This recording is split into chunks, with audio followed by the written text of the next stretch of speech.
Hello, my name is Julia Streets and welcome to DiverCity Podcast, talking about equality, inclusion and diversity in financial services.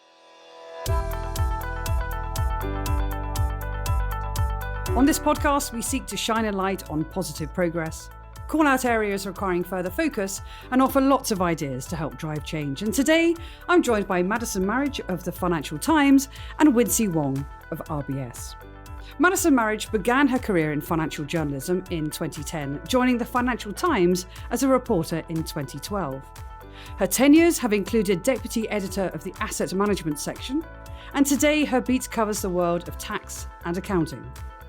In January last year, Madison went undercover at the President's Club Gala dinner, writing a front-page exposé that blew the cover and called time on decades of distasteful behaviour in the name of fundraising, reporting hostess harassment and unsavoury conduct. Madison, a very warm welcome to the show. Hello, thanks for having me. Drawing on her digital and financial services skills, Wincie Wong runs the Supply Chain Innovation Division at RBS, delivering transformation programs right the way across the organisation. She calls herself a digital evangelist with a passion for making innovation relevant to customers. And as the co-founder of the RBS Girls Can Code network, is committed to growing more diverse technology workforces. She is a founder member of Tech She Can, pulling together more than 80 UK companies to increase the number of women in technology roles. And having grown up in New York City, Wincie has spent the last 10 years in London. Wincie, welcome to the show. So happy to be here. And as always, at the start of the show, we invite each guest to talk about what they're up to at the moment. So Wincie, let me come to you first of all. What are you up to? Hi. So I have been very busy. As you rightly mentioned, I'm one of the founding members of Tech She Can. The Tech She Can charter started with just me and 18 other really awesome women in tech who were sitting around realizing that we were all facing very similar issues in terms of progression, in terms of the ratio of women around us. And what we decided to do is, you know what? We were all doing things individually in our companies. It was time for us to come together and actually work cross industry.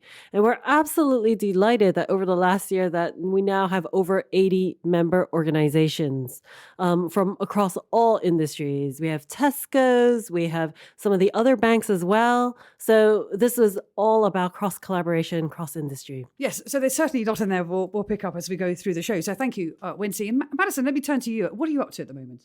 So as ever, juggling multiple projects, I'm really bad at concentrating. So my brain darts from topic to topic. So on any given day, probably working on between 5 and 10 stories simultaneously. Quite difficult to say exactly what they are now because I obviously don't want to reveal my stories before they're published. But in general, the thing that's kept me busiest over the last 12 months is what's going on with the big 4 accounting firms. And the whole audit market being in a really febrile state. So big regulatory reviews going on, tons of scandals, hefty fines being dished out globally. So yeah, there's a lot to write about there. And I'm sure we'll see those articles come out in due course as well. So it's fantastic. But let me just return to where I sort of began with your biography, which is thinking we're 1 year on from your expose with the Financial Times about the President's Club. I'm really keen to hear your thoughts around what has changed. And one thing that really struck me was the FT seemed incredibly supportive when the article came out. Well, I mean, when you set out, did you imagine it was going to be such a huge story? No, I thought it would be a big story, and by which I mean it would probably go on the front page and be really well read according to our normal metrics. But I did not expect it to explode in the way that it did. So within days, it was on the cover of pretty much every other national newspaper, and also being picked up by newspapers everywhere internationally. So I had colleagues in our international bureaus getting in touch from Italy and Australia and America and Canada and everywhere saying, "Oh my God, have you seen them? You know, we've been writing about it here too." So the kind of the global impact of it massively exceeded my expectations. And then, but you've obviously had a lot of broadcast interest as well from that. So I was watching one of your clips from Newsnight as well. I suppose as we sit here today, what surprised you most then, and what surprises you most now? Oh, it's really hard because I will come back to your question, but speaking to people about the event afterwards, about the President's Club dinner, the overwhelming feedback I've had from other people is that something shocked each of them, but it's always something different. So whether it's the uniforms that the hostesses were made to wear, or the type of harassment they received, or the fact that they were monitored going in and out of toilets, or the things that were up for auction that night. There was a evening at a strip club alongside naming rights for a wing of a children's hospital.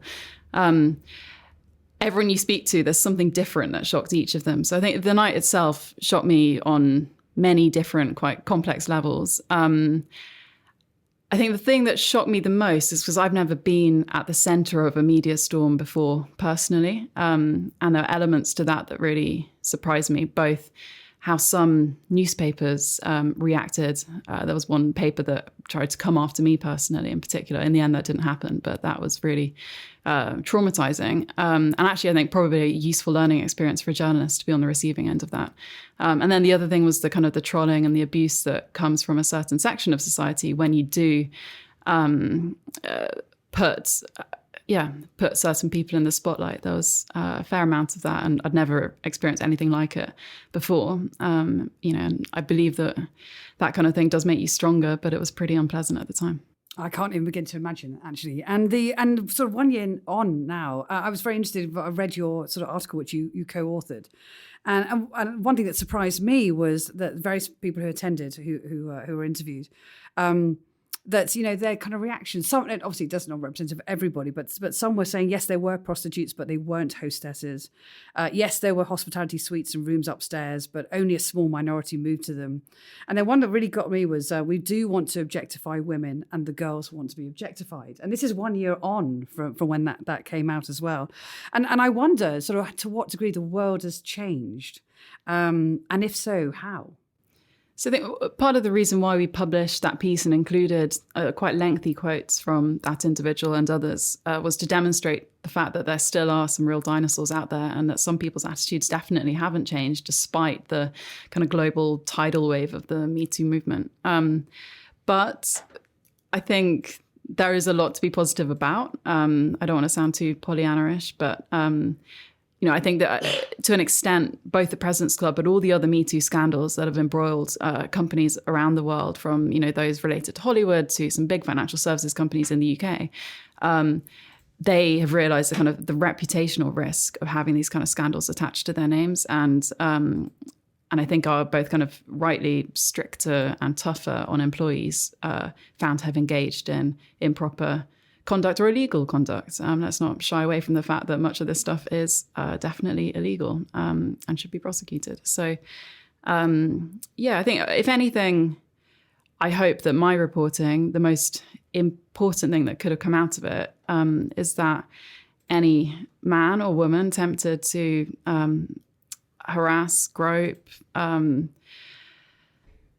behave in a disgusting way with whether it's a waitress, a hostess, a flight attendant, a colleague, whoever might think twice about it. That would be the best thing that might have changed, and I hope that maybe it has given people food for thought in that respect. I think it's had a huge impact in organisations thinking about kind of obviously employee behaviour, reputational risk, and damage. But also, a lot of our listeners are not only business leaders, but also diversity inclusion specialists. And I wonder if there's anything you'd particularly say to them about what should they pay attention to at the moment? That's a really good question, because something which I find quite frustrating is a lot of major corporates have had really admirable policies in place for years and say that they've been trying to improve gender diversity and other kinds of diversity for years. And yet the statistics are still so shockingly bad. So, I think something really brilliant that's coming in the UK is the gender pay gap reporting. I know it's not perfect, and I know companies hate it for some fair reasons, but ultimately, it has shown that there's far too few women in senior roles in almost every organisation that has to supply the data to the government in the UK. And the fact that companies now have to report on it year in, year out means that when journalists like me and elsewhere start compiling, not quite league tables, but highlighting the worst offenders, it puts pressure on those companies to change and to practically do something which they haven't done before. And so in a funny way, I found it a bit irritating over the last 18 months 2 years that companies are saying, we recognize our gender pay gap isn't where we want it to be, and now we're going to do X, Y, Z. And I find that frustrating, given that issue has been there for decades. Why do they have to wait for the government to prompt them and say, give us your stats, before they actually start putting tangible measures in place that might have an impact? So, I'm glad that things seem to be happening. I guess the thing I would like to say is that if those changes don't seem to be having any discernible impact, and the year-on-year data, it's kind of difficult to tell what's working and what isn't. But in 5 years' time, have a serious reassessment, and exit interviews, I think, are really important. I think not enough companies listen to staff who are leaving, and I think it should almost be mandatory to kind of compile data on that and see if there's a repeated theme. Because I think especially women, when they start having kids, that's it's well known that is a big problem, and companies struggle with retention there. I've got family members who've been through it themselves, basically kind of pushed out of a job within a year of having a kid, and the statistics on that are really appalling. And there's definitely more that companies could be doing to stop that. And part of that is thinking about the entire career life journey from sort of young students and academics back into schools, actually thinking about their journey and their appreciation of their role and contribution in the workplace, right the way through to representation on boards, both at gender level and then also ethnic minorities as well, which is something we talk a lot about on the podcast. Wincie, I'd like to bring you in here at this point, actually particularly to that point about going back into encouraging young talent way back into school, because this is a sort of a pipeline question as well, really, in terms of encouraging diversity groups to get involved in technology and think about their career futures. And you were talking about Tech She Can and the impact that is having. Talk us through some of the impact. And I'm really keen to get in some of the data around what impact has that program had. Sure. So as part of Tech She Can, I lead the Improve Education workstream. We actually have 3. First is to improve education. Second is image overhauls for careers in tech. And the third is policy change. So how do we actually change the policy to have lasting impact for what we're trying to do? And as part of the Improve Education workstream, we were really keen as a network to actually do something. There's a lot of networks who are really great that sit around and talk a lot about issues, but don't really do things and make impactful change. And that was the difference with this charter. That was something we really wanted to do, to actually change something. So we have created 6 lesson plans, a series of 6 lessons across different areas of tech that we teach to years 6, 7, and 8 in the UK. So what sort of age is that, just for those who... Yes, so ages 10 to 13. We find that that's particularly the age where children start to make decisions. So that by the time they get to GCSE level, for example, we saw in a research from, I think, 2016, is in the study that PwC did on girls in tech, only 3% of the girls would select tech as a first choice, as a career. And we wanted to change that earlier on in the funnel. So we came out with these lesson plans. We actually started a pilot with 5 schools in Coventry, one of which is the 8th most impoverished school in the nation, all the way up to middle class and more affluent schools. We really wanted a spectrum, a range of different students, and see how they would respond. Really happy to say that at the start of the lesson plans, 45% of the students said they would consider a career in tech, and now 60% of the students would consider it. And that's girls and boys. And that's both girls and boys, yes. That's an important distinction. So although the Tech She Can charter is all about changing the ratio for women in tech, we're doing that by creating lesson plans for both boys and girls. And we call those lesson plans Tech We Can. We want it to be a lot more inclusive in terms of how we conducted those lessons. However, if you want to look at the stats for female students, we saw that only 30% of the female students said they would consider a career in tech at the very start of the lesson. And by the end of it, and 56%, so almost double the amount, would say that they would consider a career in tech. And that was massively exciting. We also saw that about 87% of the students in total enjoyed the lessons. Out of that, 97% of the male students enjoyed it, whereas 80% of the female students enjoyed it. So we're really enthused and excited. What we really want to do is take these lessons and now pilot with more schools, hopefully, and digitize it, get to 1,000 schools. And we're in the midst of looking at our tech partners who have joined the Tech She Can Charter to help. Those 80 organizations to get behind it and to roll that out as well. Absolutely. Fantastic. And one of the things that I know you're very focused on, but also in the industry as a whole, about inclusive leadership and thinking about how do you embrace full inclusion in innovation. Let's call it in its broader sense as well.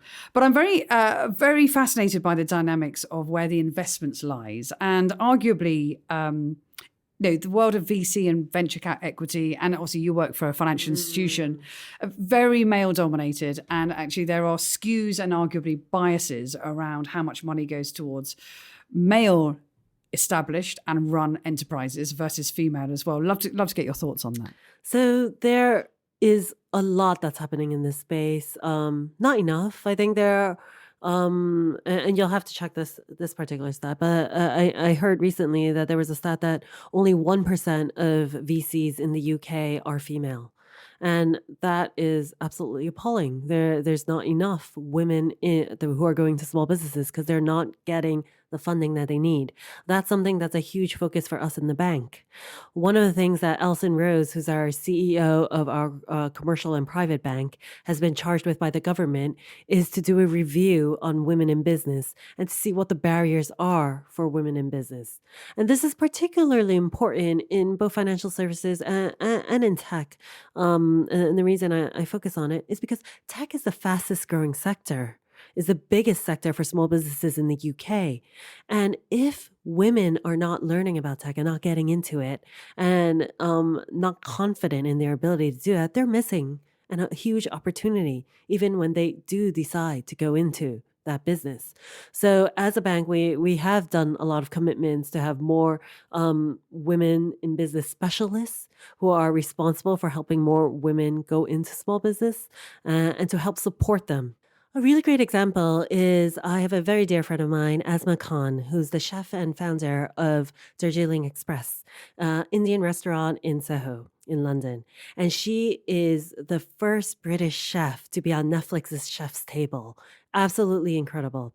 And when I first met her a few years ago, she was just running supper clubs with her team of amazing women. And I remember her sitting with me and saying, Wincie, I want to open a restaurant. I really need to go bigger. However, I don't know where to go for funding. I think I'm going to go crowdfunding. I'm going to go do something in crowdfunding. And I said, but really, Asma, why wouldn't you go to a bank? And she said, well, isn't a bank full of men in suits? And they would never lend to someone like me. And I'm very happy to report that we were able to prove her wrong. We were able to lend her the money that she needed to open that restaurant and to create this platform. She has an all-female kitchen, and she's been doing a tremendous amount for other women in the food business. Sounds amazing. I mean, our focus really is more on the financial services, but may I just say that everybody in financial services needs to eat. So we absolutely should send them. I know, have you been there? Have you seen the restaurant? I have actually. I took my best friend there for her 30th birthday. Love that.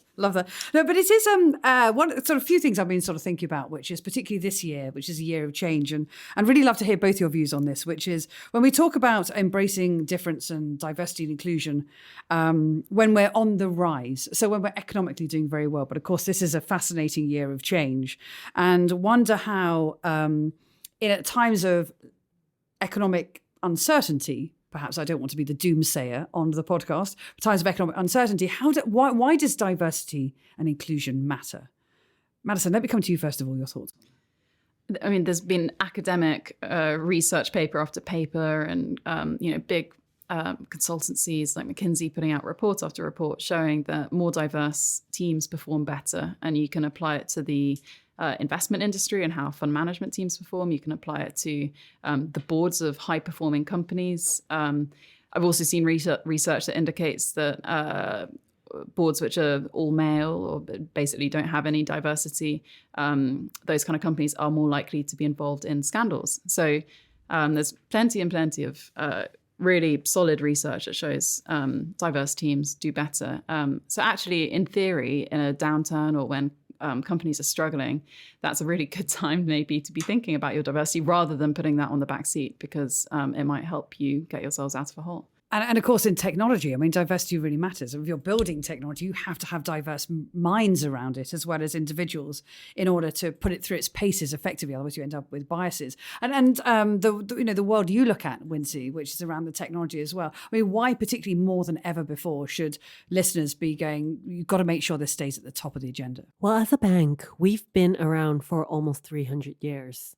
That is a long time. And the fact that we've been around this long or have survived all these years it is largely because of our ability to innovate and change and adapt. So when you're in a time of economic uncertainty, you need to make sure that your corporation or your bank is nimble enough to be able to adapt to that change. And as you rightly say, Julia, the diversity is critical in that.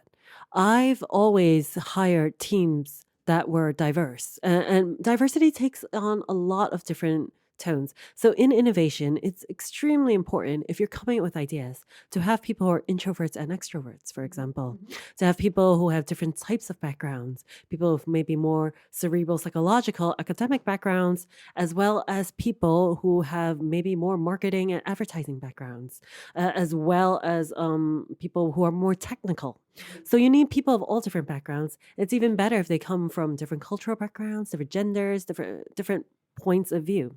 We as a bank have a huge spectrum of customers. We, bank a fifth of the UK. And as part of that, we have customers who are all shapes, sizes, and different types of people. So unless we have people who are creating experiences that are also diverse, we can't build those to be relevant in times of economic uncertainty. It's during these times where it's critical for all large corporations to really cut to the core, to really see what it is they have to create. Well, I think that's a great moment there to just take a pause and to invite in Robert and Cynthia, who are going to offer some research to support today's discussion. In the Institute of Business Ethics 2018 Ethics at Work United Kingdom survey, 33% of the employees who took part in the research have been aware of misconduct at work and have decided not to speak up. The main reasons for this were because they felt they might jeopardize their job, they felt they might alienate themselves from their colleagues, they did not believe that corrective action would be taken, and they felt that it was none of their business. According to the 2015 Morgan Stanley Capital International MSCI Index, public companies with more women on their boards are less likely to be hit by scandals such as bribery, fraud, or shareholder battles. The researchers looked at more than 6,500 company boards globally. The research found that the boards with gender diversity above and beyond regulatory mandates or market norms had fewer instances of governance-related scandals. So thank you, Cynthia and Robert, and links to the research can be found on our website, www.diversitypodcast.com. Don't forget that's diversity with a C, not with an S. diversitypodcast.com, where you can find all our episodes and sign up for early notifications of future recordings. Please do follow us on Twitter @DiversityPod. And Diversity Podcast is available on Bright Talk and all good podcast channels. And we love a rating because it all helps promote the show.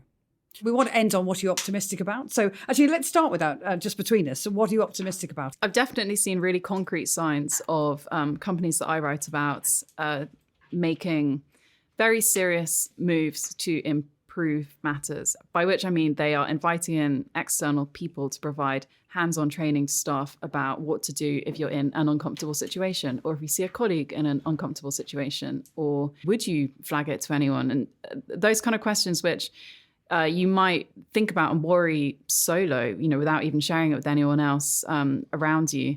And actually saying it out loud in a training environment, I think, can provide you with some, really good ideas about what to do and how to flag it. I think the whole whistleblowing process is incredibly enigmatic, and it needs to be demystified. So you need to know, if I tell my line manager, or I tell HR, or I tell the head of my department, that this thing happened to me or it happened to my colleague, you need to know exactly what the next steps will be. So who is that person then going to inform? How many people total are going to know? Will everyone know? So if you don't know those things, then you're 10 times more likely not to report it to anyone just because you're scared. So I think, I know, and I plan to write about this, some companies that are already doing this and introducing this kind of training to people. And I'd kind of urge other companies to do the same thing.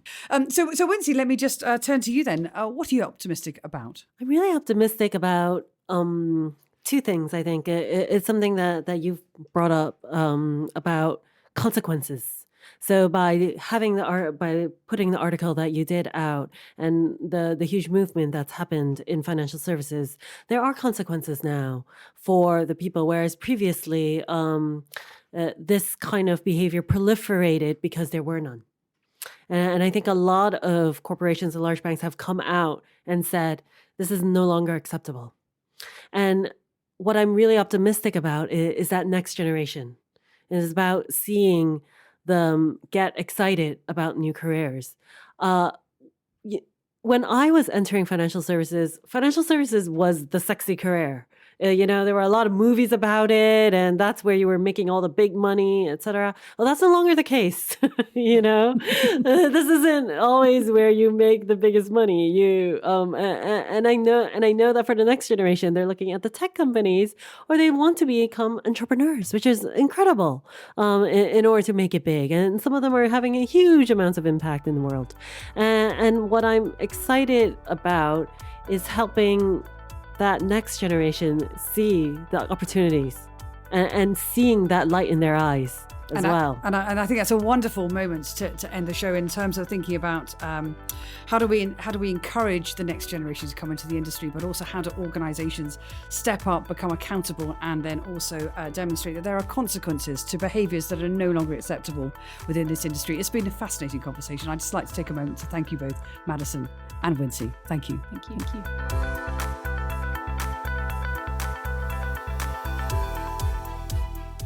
This episode of DiverCity Podcast was produced by me, Kieran Yates, on behalf of Julia Streets Productions. Thanks to Cynthia Akinsanya and Roy Pinto Fernandez for their insights. You can find out more about the guests on this week's show on our website, DiverCityPodcast.com, and that's diversity with a C, not an S. Whilst you're there, you can also sign up to our newsletter for all our latest updates. To be sure of catching all our future podcasts, subscribe to our feed in iTunes or your favourite podcast app. And if you've enjoyed this episode of DiverCity Podcast, remember to give us a rating or review. It all helps promote the show to a wider audience. Finally, our Twitter handle is @DiverCityPod. Thanks for listening.